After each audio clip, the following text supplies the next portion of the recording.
One idea I like to think about is where new ideas come from, or at least where new ideas come from for me. And uh, as I look back, a lot of times, for me, I get new ideas when I travel. I get new ideas generally when I'm out of my routine. And as I've probably mentioned, I get a lot of new ideas in the shower for some reason. And I think the reason I get new ideas in the shower is that I'm using my body in a different way. There's a fantastic book, if you haven't read it, called The Artist's Way that I highly recommend.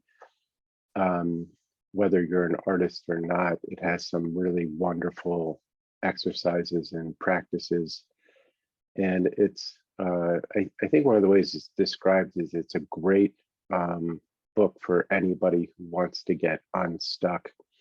But one of the exercises that's fantastic is called an artist state. And an artist state is basically when you set aside some time, and I'd recommend setting aside at least 90 minutes to 2 hours, and schedule that time, and make a plan to do something that's out of your typical routine. So there are a lot of things you can do, and if you look online, people have lists of different things that they've done on artist states. There's some obvious things, like you could go to a museum. You can go for a walk, although I would recommend going for a walk in a new part of town or in a different setting than you're used to. The artist state is something that you should do by yourself. I like to think of it that during this artist state, I'm disconnecting from typical linear time. So once I'm kind of there on this artist state, I'm not worried about time. I'm not rushing to get anywhere. In fact, I'm taking my time.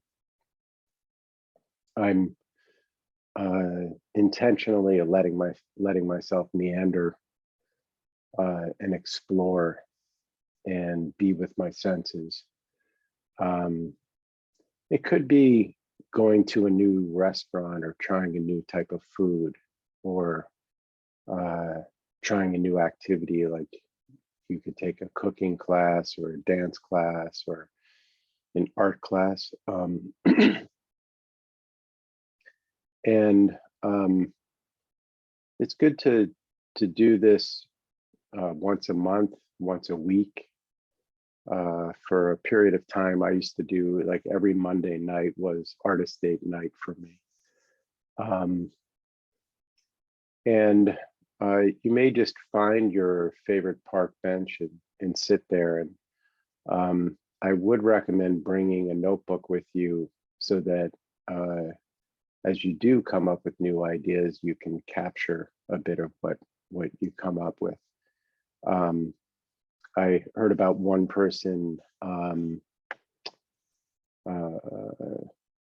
going to an art store and just searching for art supplies, or I really love the museum shops for some reason, because I find it very stimulating to see what designers, what little products and trinkets they've come up with.